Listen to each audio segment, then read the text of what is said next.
a song. Some of my earliest memories are musical, and in all my years, I've learned that songs are really powerful.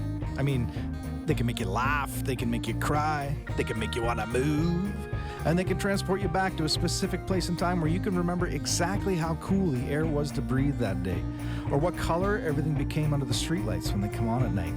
It's like an out-of-body experience. It's like coffee. It's magical. But why? So I want to get to the bottom of it. My name's Adam. I'm going to talk to every songwriter I can. And I'm going to find out first what they take in their coffee and then what it takes to make a great song. That's Coffee and a Song. Hey guys, Adam here for Coffee and a Song. Just want to welcome you to the latest episode.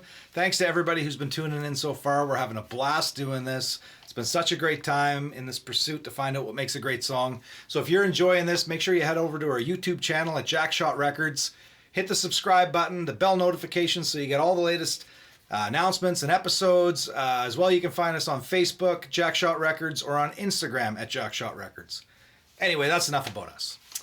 So my guest today has been a performer since the ripe old age of 4 years old. She's a multi-instrumentalist and started writing her own songs at age 15. She played the piano for the Thunder Bay, Ontario-based rockabilly band Forever Dead, who went on to record an album and tour all over southern Ontario. You might even recognize her as the lead singer of the band Vega, who went on to release their own full-length album. And in recent years, she moved shop right here in northern BC. Sorry, Ontario, she's ours now. So she quickly became a fixture in the local scene with noteworthy performances at last year's Sherwood Shakers and also featuring as the opening act for Vancouver-based musician and Renaissance man C.R. Avery. She's also a founding member of the local all-female band, the Soul Sisters, having made their critically acclaimed debut on National Women's Day. I would like to take this time to welcome to Coffee and a Song, Miss Jessica Hochins. Hello, hey, Jess. Thank you. Hey, how's it going? Cheers. Cheers. These are nice mugs. It's a little bit eerie because the face resembles me right. a bit too much. Right. It's weird. It's one thing to see it on a sticker or something, but when you're drinking out of a cup and you look down and you see yourself, it's a little it's unnerving. I was hoping I'd get the Greatest Dads one or something, but no, I had to make my own. Right. Yeah. Right. So now that we've been doing this show, there's a few episodes around and people have been watching it. Everywhere I go, I'm inundated with questions about the guests. And so, I try not to reveal too much, but I did put it out there to a few people that you were going to be on the show, and everybody was like overly eager to know. What do you take in your coffee? What do I take in my coffee? Yeah. I take regular. Regular. 1-in-1. So people in the States probably don't know what regular is, but people in Canada know when you go to Tim Hortons and you order a regular, that's 1-in-1. 1-in-1. Regular coffee. So one cream, one sugar. Yeah. Straight up, eh? Okay. Straight and up. Is that your drink of choice, coffee? Yes, I do love coffee. I definitely like, all types of coffee. The fancy ones? Do you like the... Yeah, I like whole bean and grinding in the morning. Okay. A bit of a connoisseur. So what about alcohol in the coffee? Is that ever an option? Sometimes camping, Yeah. some Baileys, Christmas time kind of thing? Time, Yeah, yeah, winter, yeah. Or Sundays or anything that ends in day? Yeah. Yeah. Okay. So if you could choose anywhere in the world and money wasn't an issue, I just said, here's a ticket. You go wherever you want to go. What's your ideal coffee experience? You could just sit anywhere in the world, look out at anything, drinking any kind of hot beverage you want to do. What would it be? Oh my goodness, what a wonderful question. The first thing that came into my mind was Egypt. Wow. And I've always wanted to go and see the pyramids and just the historical, everything about it. I would love to do that. So Cool. That would be my answer. Wow, I wonder what Egyptian coffee's like. I don't even know. Probably delicious. I would bet. I've always dreamt about the pyramids too. From when I was a kid, I'd watch those movies and it was like the Curse of the Pyramids and all that stuff and all the booby traps. Yeah. I know that's not really how it works, but I still wanna go there. Yeah. Yeah. Yeah, bucket list for sure. Yeah, okay. And what about road trips? Do you take coffee on a road trip? Always. So before you hit the road, where do you go to get your coffee?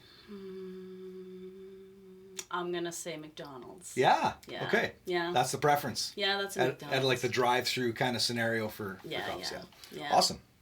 Okay, well, that's the coffee question. So I want to know about the music stuff. That's really why I'm here. Right. But everybody else wants to know about the coffee. So right. Pretty soon they're going to start asking me about the music questions. Okay, so tell me about your earliest musical memory. Because obviously you started young. Yeah. But what's the earliest thing you remember music-wise? Music-wise, that's an amazing question. It's performance-wise, I remember at the tender age of 4 years old when I was performing at the first talent show that we had at our school. So I was in junior kindergarten, and I sang Baby Beluga by Raffi. Wow. And I remember being so scared and just the spotlight on my face, and I had my little the microphone was big because I was little. But I remember that, and I remember the feeling that I had performing, and that's something you don't forget. And do you think that's what do you think it grabbed you at that point? It was just like, this is what I'm gonna. Oh wow. Yeah, yeah. And that's brave at that age to do that. Oh my goodness, it was so brave. Like. So you still get nervous doing it now? You've been doing it that long. You do, eh? Yeah, every time. Every time. Every time. Wow. Are you nervous now? A little bit, but it's the like music performing part. Right. It's always the nerves that I get. I was nervous about getting the coffee right. Yeah? Yeah, every time. Well, you Every nailed episode so far, like when I make the coffee, I'm like, is this guest going to like the coffee? They're going to hate the coffee? I just never know. But I'm so glad far to so like good. So far so good. And I expect the music you go. performance is going to be the exact same. Right. All right. Thank you. So that's music coming into your life as a performer and stuff like that. But what about the journey to becoming a musician? Because you're a multi-instrumentalist. Right. So how did that happen? How did you get an instrument in your hands for the first time? Wow, that's amazing. Yeah. So I have two older brothers. Okay. And a younger sister. And my older brothers were heavily into the music scene. So my dad had paid for, actually, I think so. Yeah, I think that he paid for guitar lessons and bass lessons. So my one brother, Jamie, he was a bassist, and my other brother, Mike, was a guitar player. So basically, there's a 10-year difference between us. Okay. I grew up with music in my life and them playing music, right? So, I started performing really young, singing, and then I was in about grade 5. So, what was I, 10 years old? And that's when I started, I initially started with piano. Okay. So, I took piano and vocal lessons. And that's kind of where I started. And then, I turned 13 and I was like, I want to play bass. So, my dad got me a bass for Christmas, like a Fender Squier. And yeah. it was really cool. And then, I just kind of picked up different instruments here and there. But I didn't start playing guitar until I'd say 15, 16, yeah. So. Which is when most people just start in general. So you've already had a lifetime of music at that point. Yeah. And now you're like, I think I'll just try something new. Yeah. Okay, interesting. Yeah. And I noticed something. So, this is a very highbrow show. Like, it's big budget, and we've got lawyers in the back and stuff. So when you had to sign the release forms, you're writing with your left hand, but your guitar is obviously a right-handed guitar. That's right, yes. So I have seen this before. So we convinced my very first band my good friend lived across the street. We convinced him to be the bass player, and he had no musical experience, and he was left-handed. Right. And his mom bought him a right-handed bass, and I remember just how counterintuitive it was for him to learn that, to play that way, and it was a struggle. So what's that been like for you in a right-handed world, or you're left-handed, you're playing a right-handed guitar? What's that like? My brothers played right-handed and stuff, so kind of sneaking around, checking out their music equipment and want to try and start kind of learning, right? So it never felt uncomfortable to me. Like, when I've tried to play left-handed, I'm totally out of my element. So it was just kind of learned that way. Okay. Yeah. So it's just what you've known. Yeah, what I've known. Fair enough. Yeah. That's really cool. Yeah. Okay. And growing up, where'd you grow up?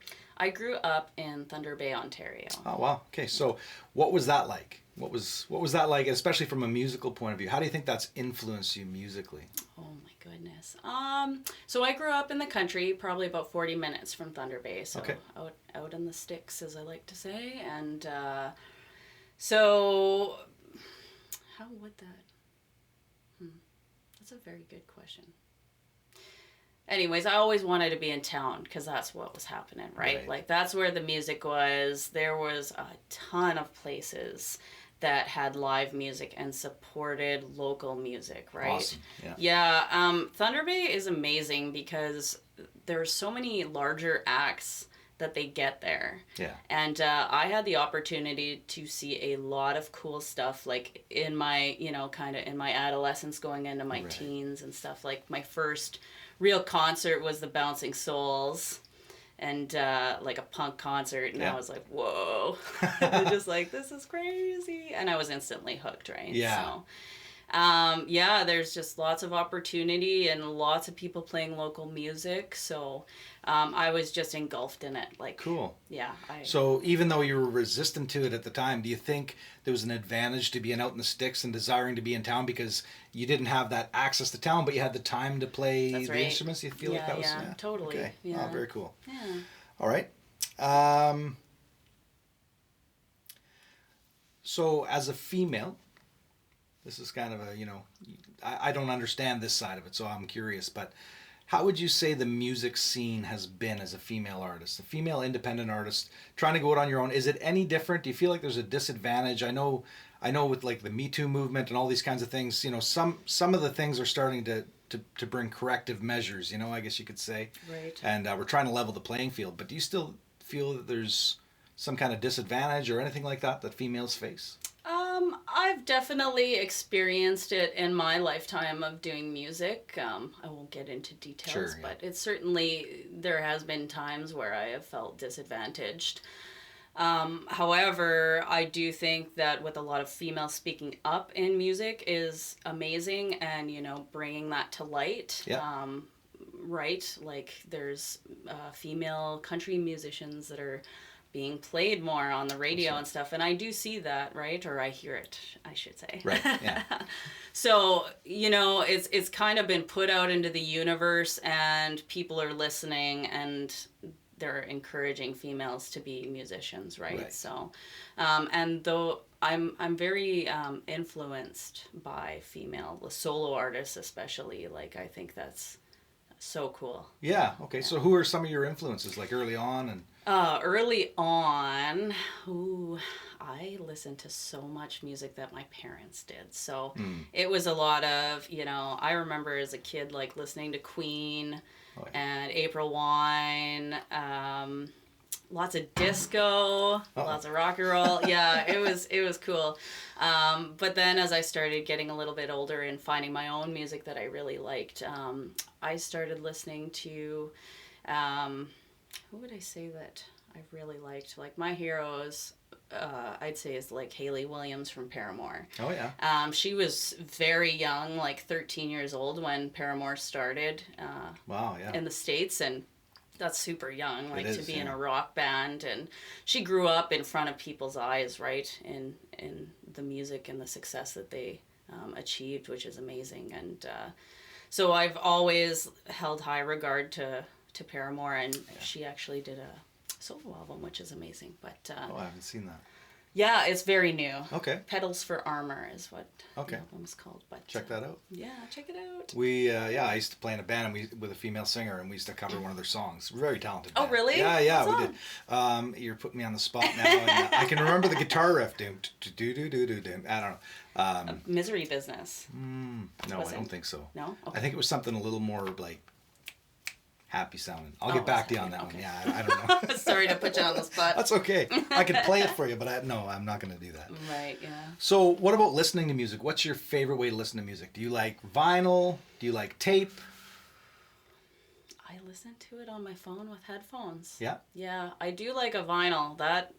When you put a vinyl record on, there's something special. There's something very special about that, yeah. Yeah, I think you're deciding to set a mood when you play vinyl. I think that's like a conscious decision where you're saying, I'm going to make an event here. This is going to be happening. Yeah. Absolutely. Okay. Yeah. So if you had a magic button and you were forced to use it, okay, you had to use this thing.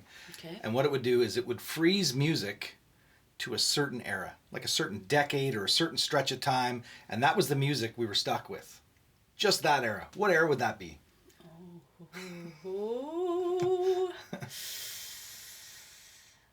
I'm going to say the 70s. Okay. Yeah. Yeah. Yeah. I will go with that. Nothing wrong with the 70s. Nothing wrong with that at all. Okay. That's so hard. It is hard. I know. I wouldn't want anyone to ask me that question, actually. No, that's a tough one. But. Yeah. And the 70s, for me, I'm a huge Beatles fan. So right, I think technically Let It Be was released in the 70s, so I could go with that. All right.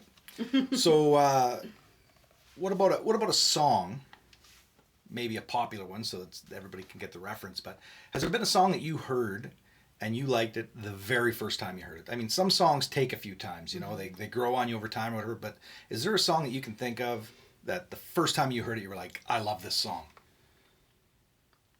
First time I ever heard it? I'm going to say, like, Bohemian Rhapsody, man. The first time I heard that song, I was like, whoa. And was it in Wayne's World? Is that where you first heard it? No. Oh, okay. My mom listened to Queen like every weekend as a kid. So I just had this fascination with Freddie Mercury. Like, I didn't know what he looked like, didn't know anything about him, and I was just like, this voice is incredible, and I was on board. That song is incredible, and I asked about the Wayne's World because I kind of think about what we're doing here a little bit like Wayne's World. Yeah. Which I was happy to have Wayne Sheridan. That was my inside joke with myself, with Wayne Sheridan being our first guest. It was kind of the Wayne on the show, which made me Garth, I guess. But Bohemian Rhapsody, that's a masterpiece. Yeah, it is a masterpiece. Yeah. Wayne's World obviously catapulted it back into the public conscious. But, Did you know that Mike Myers fought? To have that song? Yes. Because they wanted Guns N' Roses. They wanted something different, something more like of the era or whatever. And good on Mike Myers. Yeah. Okay. What do you think it was about that song?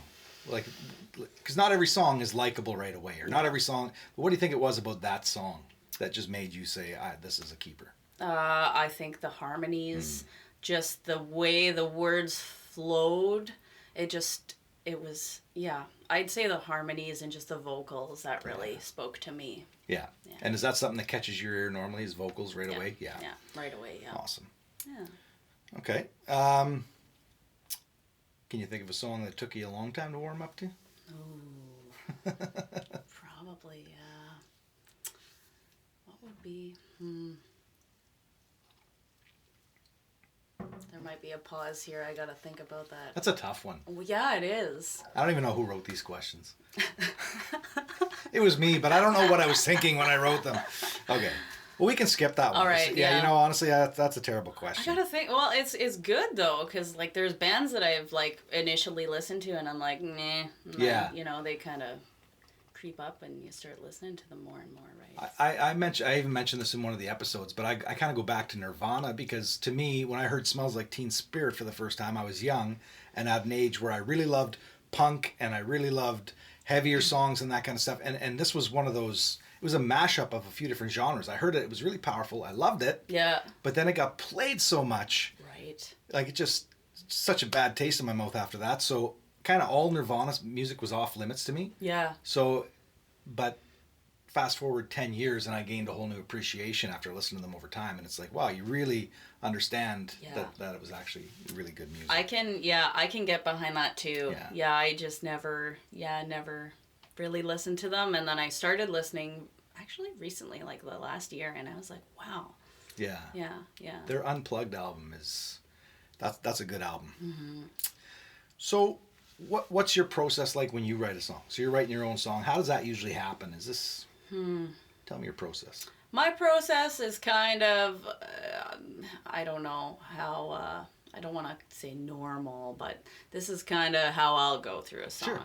So, I'll have my guitar there, and I always used to focus on the chords and stuff. Like, that's first. It's like, okay, what sounds good? And then I'd kind of get the chords together, and then I'd start like moving into the words and kind of melodies and stuff. But now I really feel like I get a lot of time on my own where I'm driving for work. I'm kind of just like la la la la la by myself, and so then I kind of switched, and I start with a melody, and then I kind of plug in the words, and then the chords come with it. Okay. So, yeah. So are you always do you have your phone there with the voice memos, and you'll be driving? the windshield wipers are at the right speed, so you kind of hit record and then you record the stuff and go back to it? Is that what you do? Or? You know what? Sometimes, yeah, I'll pull over and I'm like, wow, this is awesome. Like I gotta keep that. Awesome. Yeah. So, yeah. I'll have little voice memos and stuff. I do something very similar. What about lyrics? Do you always write down a good line if you hear something or think of something? Do you like write it down and put it away for later? Or? I try hard to, because there's probably a lot of songs that have just kind of, I'm like, wow, I really like this, the way that I've phrased this in my mind, and then I lose it, right? I don't write it down. So yeah, I make an effort to write down lines or type them into my phone, right? So yeah, you have to. Yeah. Because you think you're going to remember it, but no, you don't. No, write it down. So, and you mentioned the guitar. You used to start with the guitar. Do you write on other instruments as well? Do you ever write on the piano or? I used to write on the piano. Yeah, I don't know. I had like a love and hate relationship with the piano, because I was doing lessons and stuff, and then I kind of went away from it, and then joining Forever Dead, the rockabilly band, I'm like, yeah, I'm gonna play keys. This will be sweet, right?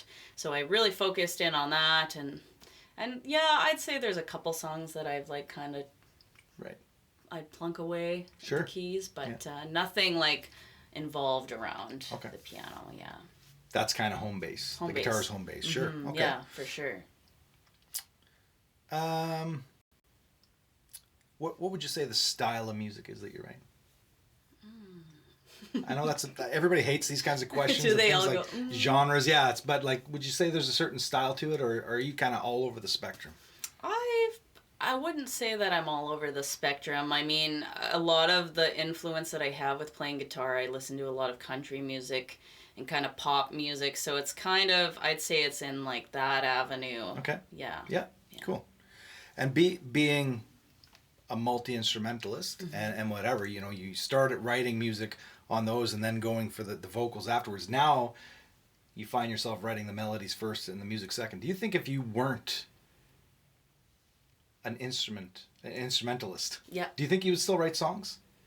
Because I think there's probably people out there who want to write songs but think because they don't play that they can't. But Right. I would say that you can write not even having an instrument, right? For sure. Like, I remember as a kid, I'm singing my heart out by myself, and some things came to fruition. Like, I did have a song that I wrote when I was 15, right? And I didn't know how to play guitar, or like, I had piano, but I didn't have one at home. So there were things that I wrote without instruments. So there you go. Recommend that. Hear it here first. Yes. And what about do you have like a, I don't want to say formula because that sounds contrived, but do you have a pattern that you see reoccurring in your music? Like, are you a verse chorus bridge, or is it all up for grabs when you're writing? Like, if you haven't written a bridge in a song yet, do you feel compelled to do so, or whatever? Do you think it's like that, or?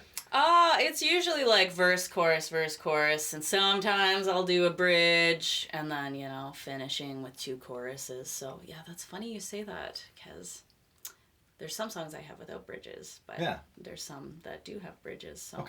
Yeah, there's no formula to it. I'm kind of just open-minded when I'm going in, but the verse, chorus thing. So, what would you say your measuring stick is for that? Like, when you look, is it something you look at on paper and say, oh, the song's not long enough, or is it just the feeling of the song, or how it sounds? Like, what is it you use to measure that and say this needs a bridge? Or... Right. Yeah. I would say just kind of playing it through and feeling like something's missing. Right. Yeah. Not that it's not long enough or something. I just really feel, you're trying to portray a message, and having like a little bridge is kind of nice to break it up, I'd say. But, right. Yeah. So, yeah, solely on feel, I'd cool. say. Yeah, so it's kind of like you're trying to tell a story, and if you feel like the story hasn't been told, it's missing something. Is that kind of how? Yeah. Okay. For interesting. Sure. Yeah. So, what advice would you give? Say a 10-year-old girl right now is looking at buying a ukulele and thinks she wants to be a songwriter. What advice would you give to that person, or any person just starting right now to write a song? Yeah. I would say give it all you got. Don't be afraid. It's going to be tough, but it's so rewarding at the end of the day. Like, I am so glad that I kept up with music, because some people don't, right? That's right. And then then it's never something special in their life. And I hold music very dearly to my heart. So, yeah, don't be afraid to try new things and write music. And stick it out. Your fingers will recover. Yeah, they will. Yes, they will. Okay, so all money aside, so money is not an issue here. You can't use this in the equation. Okay. But what is a famous song that you wish you had written? Like if you could take the credit for writing a famous song, which one would it be? If I could take credit for a famous song. And not how like in a famous are we stealing way. talking? Like anything? Anything. Anything's on the table. Yeah, anything's on the table.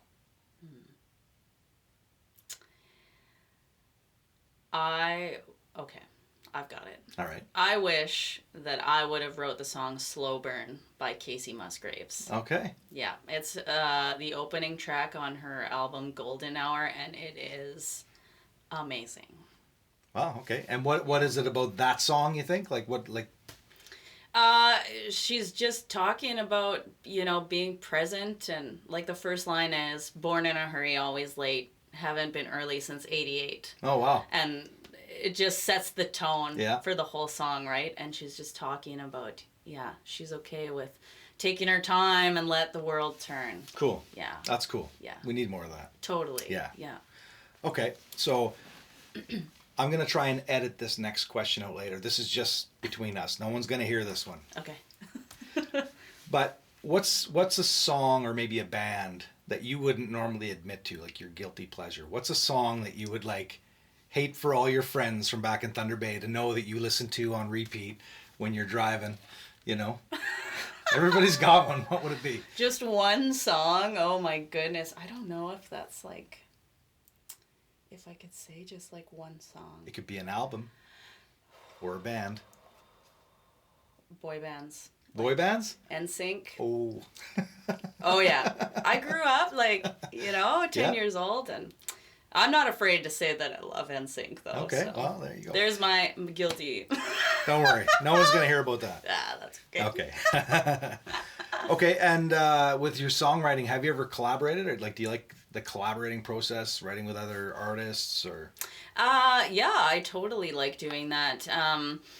Are we speaking music to vocals or just kind of any? In any form, I Yeah. mean, aside from maybe going into the studio and using a producer, that's kind of a built-in way. But Right. do you ever just get together with other songwriters and say bounce ideas off or? Yeah, I mean, I haven't done that for a while, but being in bands and stuff, having that jam time, it's cool, right? Yeah, yeah. You can make magic happen For that, sure, right? For sure. And if somebody, it would be let's say Forever Dead, George, the bass player, he'd have some awesome bass line, and it's all right, we're going with that. Yeah. So, and then you just build, right? That's cool. Yeah. Yeah, and so you enjoy that process. I do, obviously. yeah. So you get a call from your manager tomorrow because one of your songs has just blown up. Casey Musgraves covered it or something. Yeah. And it's wow, now you're the new greatest thing, and they just said everybody wants to work with you right now. Everybody, but you can only pick one. Anybody in the world that you could collaborate with right now as a songwriter. Who would that be? Chris Stapleton. Yeah, wow. Yeah. Very no cool. question. Yeah. Yeah. He's the shiznit. That Yes. guy. Yeah. Yeah, he is. The shiznit. Yeah. I love it. Yeah. Yes. Okay, well, that's a good one. Yeah. Okay, and what have you been up to musically right now? There's strange times. Strange amongst times us, but- indeed, yes. Yeah. I think in the last, what has it been, 3 months? 4 Sure, yeah, months? yeah. Something. A few months anyways. I have been, my fingers hurt. I Okay. will say that. I play every day, at least half an Nice. hour. There Yeah. you go. So, I've been going because I'm alone. Yeah. Well, and that's kind of one of the cool flip sides to the way we see the world right now is that everybody's kind of been stuck indoors. Yeah. We're doing things a little differently, a little more creativity's coming out. You're seeing people post things people are making TV shows and post them on the internet, whatever. It's kind of cool. So Yeah. I think it's a great time as a musician to dig in and woodshed. Totally. And it's a great time for people to start playing and start writing songs. Absolutely. Head on down to our friends at Sight and Sound and buy yourself a ukulele or a guitar, eh? Yes. Okay. Love Sight and Sound. So you did bring an original song today? I did, yes. Yeah. And what's the name of this song? This song is called Wander Woman. Okay. Yeah, and it's a song, I think it's very reflective of kind of the last 10 years of my life. Okay. I'm definitely just, I love to experience new things and move places. I was never afraid to do that in my early 20s and stuff, so I think it's a good reflection of that. Okay. And how long ago did you write this one?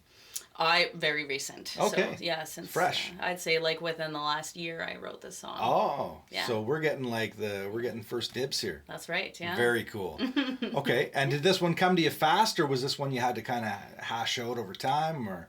This one it came pretty quick. The words were tough to fit in and really be happy with it, because I felt like this song is a very, like, it's close to my heart and how I felt over the last 10 years, I'd say. So Okay. yeah, it took a little while, but like I'd say the song itself was quick. Okay. Like the guitar and stuff. Yeah. You feel like you're ready to play it? Yeah. Well, that'd be awesome. Totally. We'll gear up. All right. So this is going to be Jess Hochins playing her song Wonder Woman, and you can check out some of her previous material with the bands Vega and Forever Dead on iTunes, Apple Music, etc. You can find those tracks on there, so make sure you check them out. Yeah. Until then, take us away, Jess. All right. Okay, I'm just gonna get ready.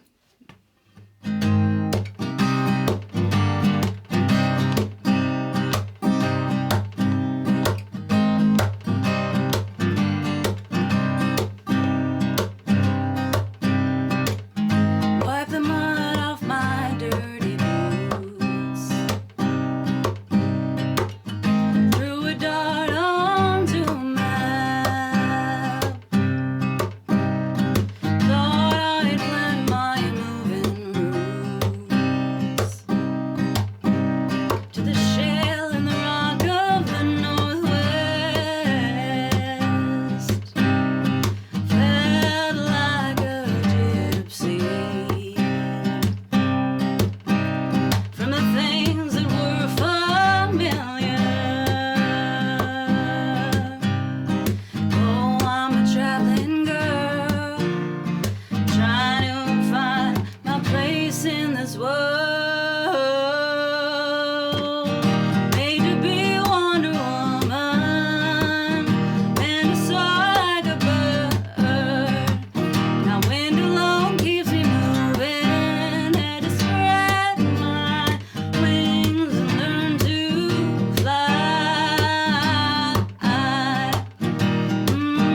fantastic. I'm going to be singing that all day. Right. I am.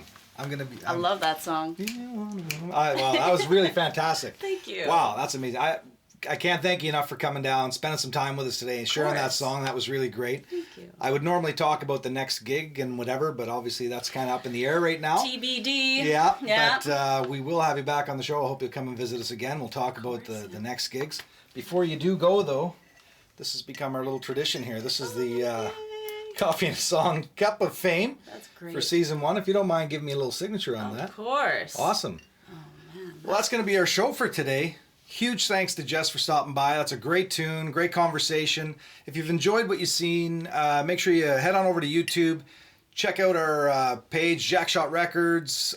Subscribe, hit the bell notifications. Find us on Facebook or on Instagram, Jackshot Records. And until then, that's Coffee and a Song.